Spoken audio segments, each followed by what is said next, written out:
only. FBD Insurance Group Limited, trading as FBD Insurance, is regulated by the Central Bank of Ireland. Commercial motor insurance is underwritten by FBD Insurance plc.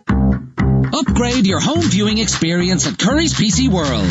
See every tackle, shot and goal in crystal clear definition with our huge range of the latest to market large screen TVs with massive savings. Samsung 4K TVs from only $459. And get your TV for half price. 1 in 20 win half their money back. Buy any LG OLED TV to enter with prices from just $1,249. Shop online at currys.ie. Get ready and hold on tight, because the Premier League is here!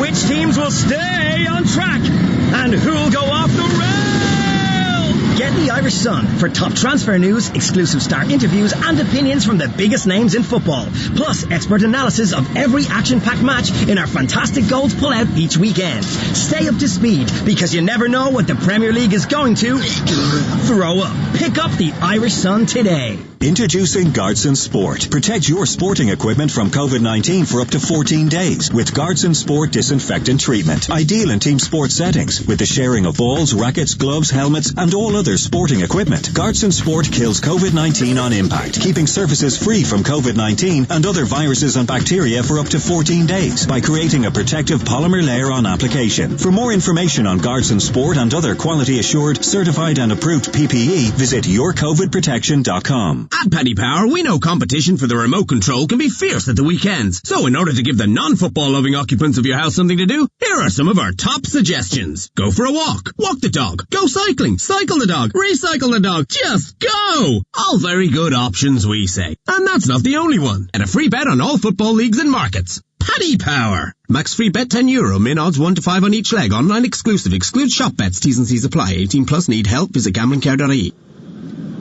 Well, welcome back here. It's a four-timer for you this Sunday. West Brom Palace with myself and Paul Mortimer. Sheffield United Leicester coming up with the Crookmeister and Dean Hammond. Tottenham Arsenal with Tim Long and Kevin Watson. And Liverpool Wolves with Tom, He's Funnier Than Me, Rennie and David Connolly. But Saturday was another four-timer. Let's have a little listen to the best of Saturday's action.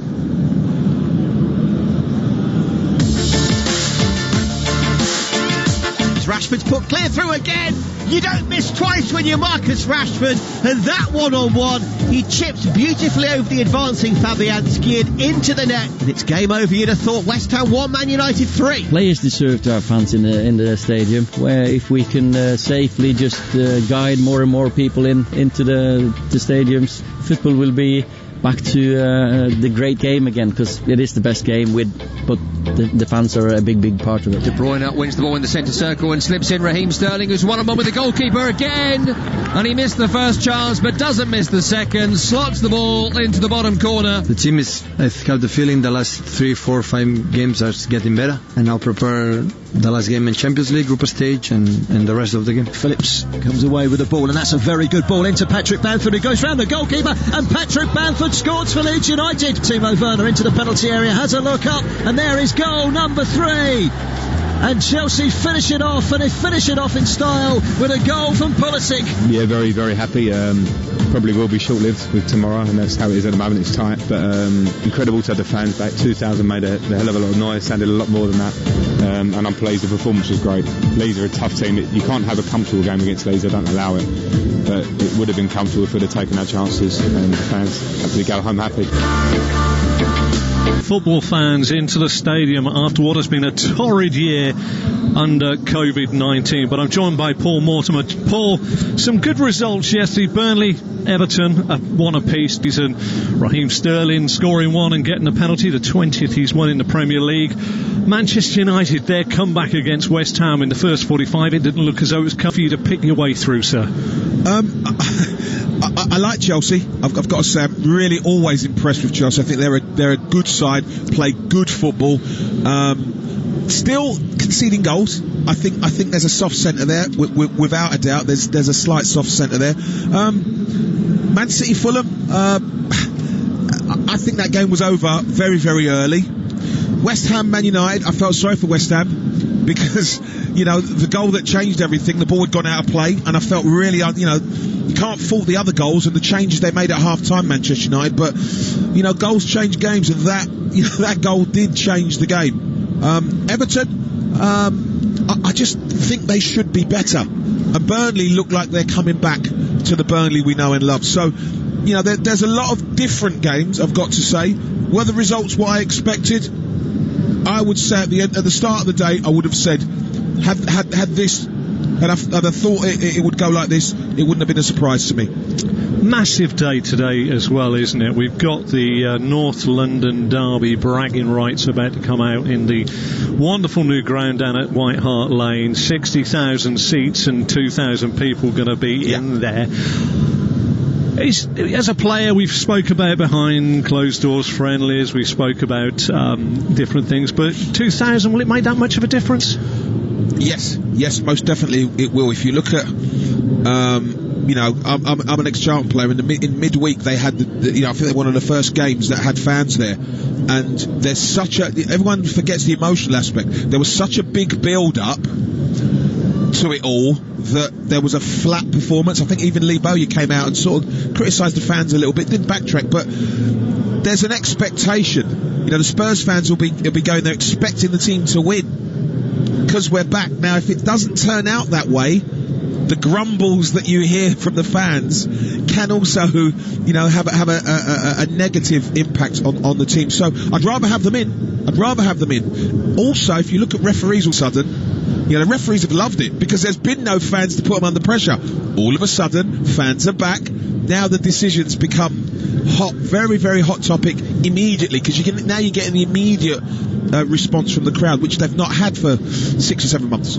I tell you what, you just loved it because I used to sing your name when you were flying. That's why you loved it.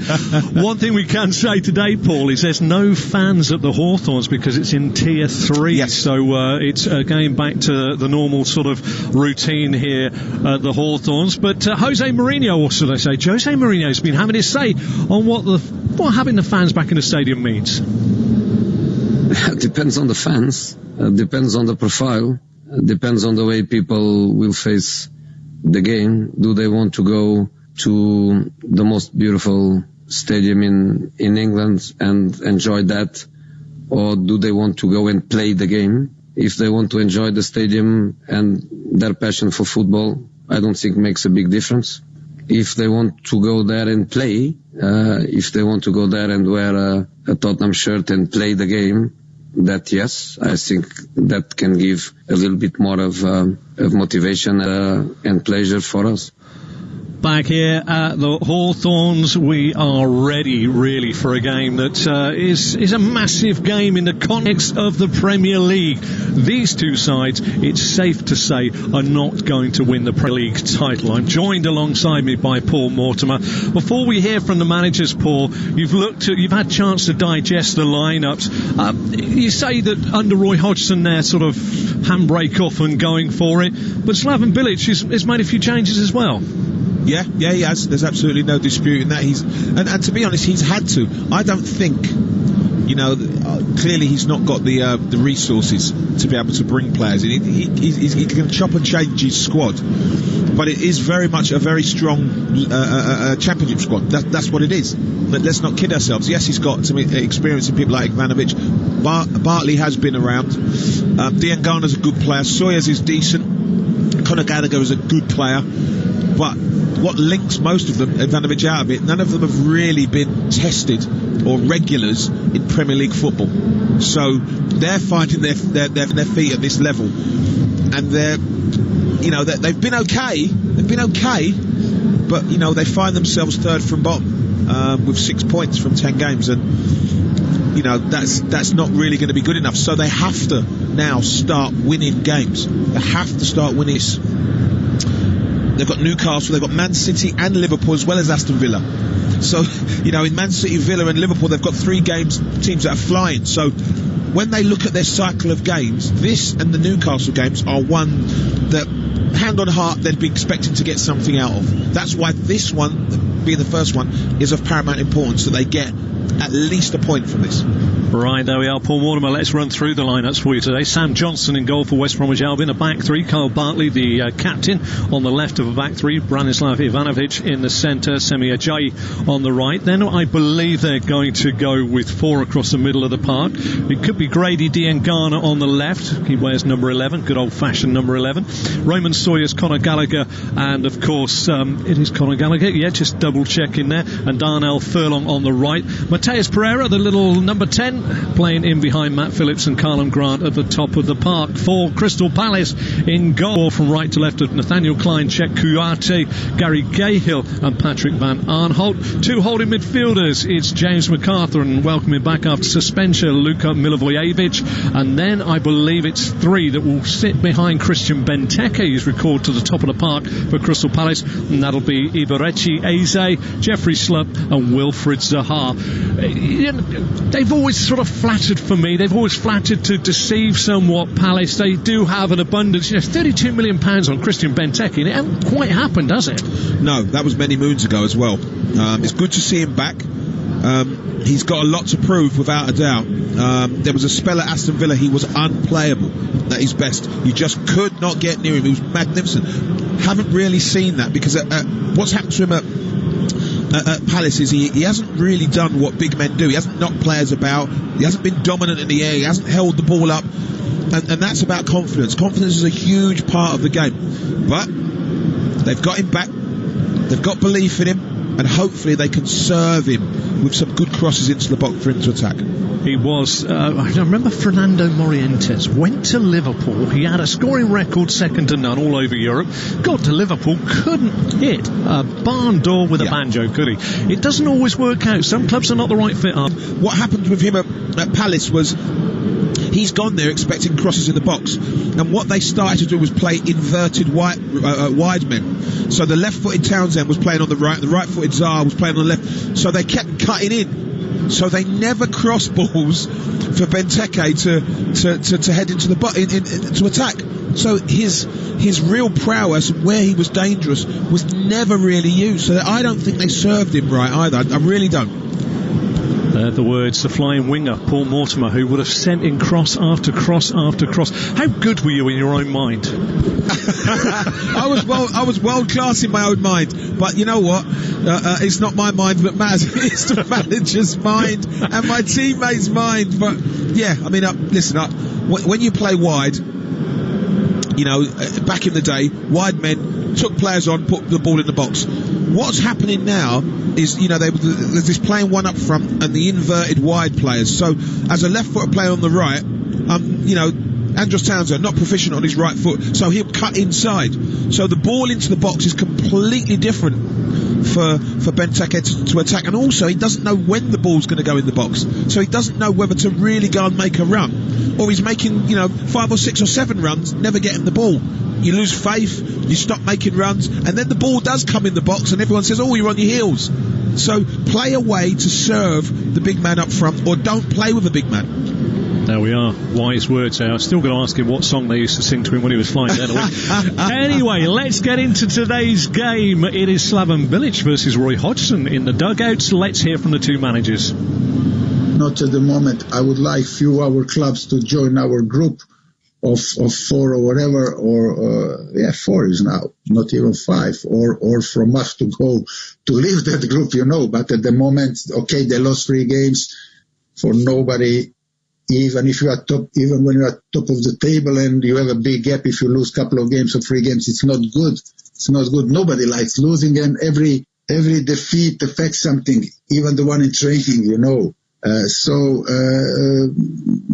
still they are able, but it can change. Both clubs were very good for me, good to me, gave me great support. People there, not just on the playing field, but also behind the scenes. And of course in both clubs I was well received by the fans. They've made my life there very pleasant, so you're quite right. So I was pleased to see both teams come up into the Premier League again, but now of course I won't be that pleased to see them beat us. So I've got to hope that we can get good results against them and that they will survive by getting points from other clubs and not the one I'm working. The clean sheet with 3 points, the most with number of shots we have. with that psychological momentum that we finally got that win. Of course, it's great. It's great. It was a big boost for us. We waited for quite a long time, 10 games. We've done it against the team who is around us.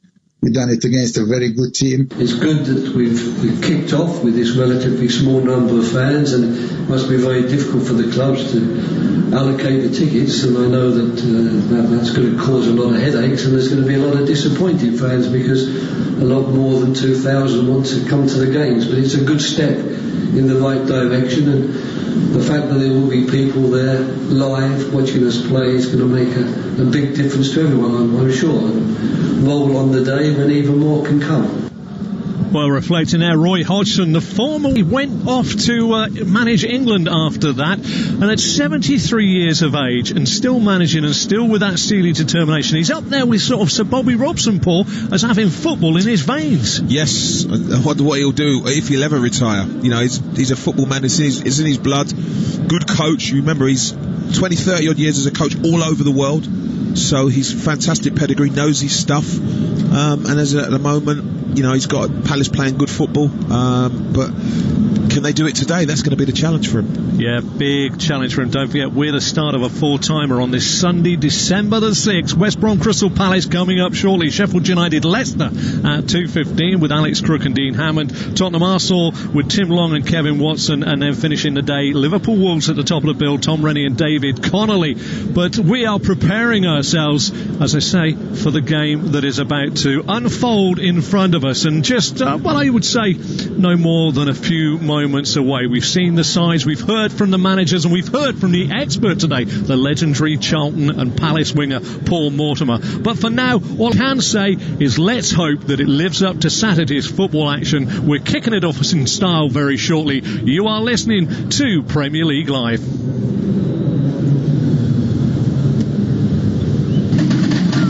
Get ready and hold on tight, because the Premier League is here!